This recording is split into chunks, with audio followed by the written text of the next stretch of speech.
안녕하세요. 김동섭입니다. 7월 4일 아침 시황 하도록 하겠습니다. 지난주 금요일에 미국 시장은 장 초반에 하락세를 보이다가 플러스로 마감하는 모습이 나왔는데요. 시장에는 악재 뉴스도 상당히 많았는데 국채금리가 3% 밑으로 내려오면서 6월 초 이후 처음이라고 하죠. 그러면서 주가를 끌어올린 것으로 좀 보입니다. 일단 금요일은 7월 1일 그러니까 상반기 하반기로 따지면 이제 이 상반기 하반기 쪽에 해당되잖아요. 그래서 후반기 쪽에 해당되는데 그 첫 번째 날 플러스가 났죠. 근데 시장에서는 이제 상반기의 어떤 시장의 흐름에 대해서 되게 좀 중요하게 봤는데 S&P를 기준으로 보면 한 20% 정도가 상반기에 빠졌어요. 근데 이게 1970년 이후 최대 하락률을 기록했다고 하네요. 그러니까 이게 이제 되게 뭐가 중요하냐면 이전엔 급락해도 그 반기 동안, 그러니까 1년 중에 6개월로 자르는 그 반기 동안에 움직임이 결국 낙폭을 줄였었는데 이번에 줄이지 못하고 끝났다. 이게 되게 중요한 거거든요. 그래서 1970년으로 최대 하락률을 기록하고 마감을 했다. 뭐 이런 얘기가 있고요. 다만 이제 7월 그러니까 새로운 후반기죠. 후반기 시작 때 7월은 이제 상승했던 것 때문에 시장이 이제 그거에 대해서 어느 정도 뭐 재인식하는 뭐 과정 정도 있다 이렇게 해석을 해야 되겠죠. 그렇지만 후반기도 가봐야 아는 거다 이렇게 말씀을 좀 드리고 싶고요. 미국은 지표하고 국채를 지난주 금요일에 봤어요. ISM 그 6월 PMI 지수, 6월 ISM PMI 제조업 지수죠. 2년 만에 최저치를 기록했다 합니다.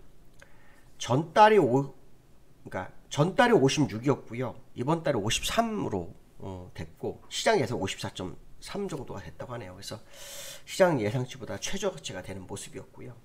지난번에 그 1분기 GDP 성장률 확정치가 5.3인가 나왔잖아요. 5.4가 마이너스 1.6이요. 죄송합니다. 잘못 계산했습니다. 그 기대 인플레이션인데 죄송합니다. 마이너스 1.6이 나왔어요. 그래서 한 번 더 마이너스가 나오게 되면 경기 침체로 뭐 판단한다 뭐 이런 내용이 조금 있었어요. 근데 지금 미국이 그 GDP 성장률 전망치가 나왔는데 마이너스 2.1이 나오고 있어요. 그러니까 결국 미국은 경기 침체가 되고 있는 거 아니냐라는 생각을 해봐야 되겠죠. 그게 맞지 않느냐 이런 생각이 들고 있습니다. 10년물 국채금리가 유일하게 이 악재 속에서 지표 악재 속에서도 3% 밑으로 해서 2.79가 됐어요. 근데 이거는 경기 침체 우려가 시장에 반영되고 있다라고 하네요. 경기 침체 우려가 반영해서 금리가 하락하고 그러니까 수익률은 높아지는데 금리는 하락하는 뭐 이런 상황이 연출되고 있다고 말을 하고 있네요. 사실은 이제 이것보다 제가 중요하게 봤던 것은 뭐냐면 시장 일각에서 연준이 그 예상보다 빠르게 금리 인하 가능성이 제기되고 있다고 합니다. 저는 이게 깜짝 놀랄 문제인데 연말 정도로 또 얘기하더라고요. 그래서 뭐지? 이라 생각했습니다. 그러니까 제가 볼 때는 시장에 재료가 없는 거예요. 상승이나 받쳐줄 재료가 없었어. 이런 뉴스가 이제 왜냐면 얼마 전에 연준 푸시라서 연준이 상황에 따라서 금리 인상도 하고 인하도 할 수 있다 이런 얘기 했었잖아요. 거기에 따른 어떤 발언이 아니었을까 생각합니다. 왜냐하면 지금 인플레이션이 내려오지도 않았고 인플레이션 꺾여진지도 확인이 안 되는데 경기 침체 가능성 때문에 연준이 금리 인하를 할 수도 있다? 그러면 인플레이션 더 많이 올라갈 수도 있는 거예요. 말이 안 되는 얘기거든요. 그러니까 지금 가만히 생각해보면 시장의 재료가 너무 없는 거예요. 상승의 재료나 받칠 재료가 너무 없는 거죠. 그러니까 이런 식으로 시장을 방어한 거 아니냐. 이런 것이 어떻게 보면은 주가를 끌어올린 계기가 됐지 않았을까? 뭐 이런 생각을 한번 해보게 됩니다. 근데 저는 이 얘기를 보면서 그냥 어떻게 보면 그냥 웃음도 나기도 했고 가능할까에 대한 의문점도 갖게 됐고 했습니다. 왜냐? 아까 말씀한 것처럼 인플레이션이 정점을 찍지를 못했어요. 그런 상태에서 금리 인하를 한다? 이거는 최대 악수가 될 수도 있죠. 경기 침체를 막으려다가 완전 인플레이션으로 시장이 초토화돼 버리는 상황으로 나올 수 있거든요. 만약 이 상황이 되렸다면 연준이 올 초에 금리를 엄청 빠르게 움직였어야죠. 그래서 차라리 주가 빠지더라도 빠르게 움직였어야 한다는 거예요. 근데 그걸 안 했다는 게 지금에 와서 가능하겠냐는 거죠. 0.5, 0.75 올렸잖아. 그 얘기가 아닙니다. 1% 때리고 1% 올리고 0.75 올리고 아니면 1% 두 번 올리고 해갖고 빨리 뭐 3, 4% 가 있는 상태에서 6개월 정도 시간을 지켜보다 연말에 내려오는 확실하게 그 인플레이션이 꺾이는 게 보였을 때, 그리고 어느 정도 안정이 됐을 때 금리 인하를 시도하는 거지, 지금처럼 이 속도로 금리 인상하고 그냥 지켜보면서 그 다가온 날짜만 되면 어떻게 해보가, 이거는 안 되는 거죠. 제가 볼 때는 이 시장이 재료가 없어서 누군가가 자꾸 이거를 연준 풋을 이용해서 시장의 분위기를 좀 반전해 보려고 하는 그런 상황이 아닐까, 뭐 이런 생각 해봐야 될 것 같고요. 다우가 1% 올랐고요. 나스닥이 0.9% 올랐어요. 차트로 좀 보면 일단 뭐 좋아 보여요, 이렇게 보면. 근데 이제 저는 이 다우가 아직 내려오지 않았다고 판단하거든요. 그래서 지난번에 말씀드린 무슨 재료를 기다리나 뭐 이런 생각도 굉장히 많이 드는데, 어떤 재료가 있을까.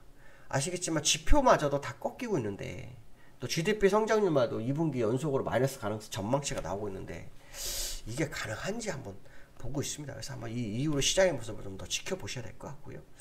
나스닥도 일봉을 좀 보시면 지금 거의 비슷한 차트죠. 예, 찍고 올랐는데, 나스닥은 아마도 제가 보니까 이격 벌리긴 한 것 같아요. 왜냐면 하락할 이격이 좀 줄어든, 그러니까 상황이었기 때문에 이격 벌리기를 한 게 아닐까. 왜냐면 나스닥하고 다우는 약간 차트가 달라요. 나스닥은 좀 더 빨리 내려가는 상태고 다우는 빨리 내려오지 않은 상태거든요. 그래서 다우를 중점적으로 시장을 좀 보는 게 현명하지 않을까, 이런 생각을 한번 해봐야 될 것 같고요. 두 번째로는 한미 기준금리가 역전 가능성이 제기가 되고 있어요. 그러니까 장단기 금리도 마찬가지고 또 기준금리도 마찬가지고 뭐 역전 가능성이 제기되면서 환율이 1350원 가능성이 제기가 되고 있어요. 이거 근데 사실 1350원, 60원은 제가 몇 년 전부터 얘기했는데 이제서 현실이 되고 있는 그런 모습이 나오거든요. 그래서 이게 어떤 식으로 진행되는지 좀 더 지켜봐야 되겠지만, 기준금리가 역전이 된 가능성은 7월 달에 높아지고 있어요. 역전이 되면 우리나라의 투자금이 미국으로 갈 확률이 굉장히 높지 않느냐. 그리고 실제로 외환보유가 우리나라 GDP에 비해서는 굉장히 작아요. 전 세계에서 그렇게 많지가 않은 쪽에 해당되기 때문에 환율에 대한 부분이 좀 문제가 되죠. 우리나라에서도 정부가 환율 방어하냐고 얼마 뉴스 보니까 상반기에만 83억 불 정도 썼다고 하더라고요. 굳이 그런 돈을 쓸 이유 없이 오히려 환율을 더 샀어야 된다는 생각도 드는데 좀 아쉽습니다. 그래서 환율이 1350원 가능성이 제기되고 있는 것은 뭐 현재의 모습인데요. 이게 주말에 나온 뉴스예요. 근데 지금 보면은 이 월봉으로 보면요, 지난달에 완전 갖다 붙여놓고 끝났어요. 그렇죠? 그리고 1일날도 역시 올라서 끝났고요. 이 모습을 보면 이제 이 윗골을 더 메워오면서 가는 그런 과정의 확률이 높아요. 그래서 또 환율이 일단 올라갈 수밖에 없는 기본적인 것은 아까 말한 기준금리 역전 가능성이기 때문에 환율이 조정을 받고 내려오는 것은 좀 어렵지 않을까 생각해봐야 될 것 같아요. 환율이 올라간다는 것은 이제 위험자산에 대한 선호도가 떨어진다는 거하고 똑같기도 하기 때문에 환율을 뭐 중심적으로 시장을 좀 보실 필요성이 있는 것 같다, 이런 해석을 해볼 필요성이 있고요. 두 번째는 코스피가 2200 간다, 뭐 지금이 바닥이다, 막 얘기가 굉장히 많아요. 저는 코스피가 뭐 환율로 기준으로 봤을 때 더 떨어져야 되지 않느냐는 생각을 해봐요.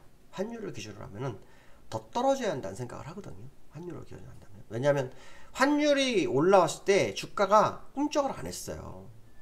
근데 나중에는 환율하고 주가가 수렴할 거라고 제가 말씀드린 적이 있어요. 근데 그 가능성이 굉장히 높다고 판단하고 있기 때문에 일단 바닥론은 아닌 것 같아요. 물론 지난주 금요일날 미국이 올라서 뭐 또 2300억이어서 지지라고 보이고 오늘 좀 플러스권 보일 수 있기 때문에 쌍바닥 가능성을 제기할 수 있는데 쉽지만은 않을 거라고 봅니다. 그래서 결국 뭐 약간 내려가는 이격을 벌리는 과정 정도로 해석하는 게 맞지, 추세 반전으로 보기엔 좀 이르지 않을까 하는 생각 한번 해봐야 될 것 같고요. 뭐 시장에서 그 무역수지, 특히 어제 주말에 나온 뉴스 중에 연간 무역수지가 이제 적자 가능성이 굉장히 높아지고 있는데, 지금 우리나라가 뭐 1990년도 IMF 시절로 돌아가는 거 아니냐, 뭐 이런 얘기도 나올 정도로 심각하다고 합니다. 그러니까 왜냐하면 수입 물가가 어마어마하게 높아졌고 유가가 높아졌기 때문에 그런 현상이 나타나는데, 엊그저께 뉴스 보니까 JP모건이었나요? 유가가 350불까지 갈 수 있다, 이런 얘기도 나오더라고요. 그러니까 지금 상당한 뭐 리스크가 커지는 과정이죠. 그래서 자꾸 이렇게 원자재가 오르게 되면 우리나라는 무역수지가 커질 수밖에 없으니까 우려가 커질 수 있죠. 이런 부분도 보면 국내 시장이 미국 시장하고 조금 다른 부분이 또 있을 수도 있지 않을까라는 생각도 해봐야 되지 않을까, 이렇게 말씀드릴 수 있을 것 같습니다. 오늘 여기까지 하겠습니다. 감사합니다.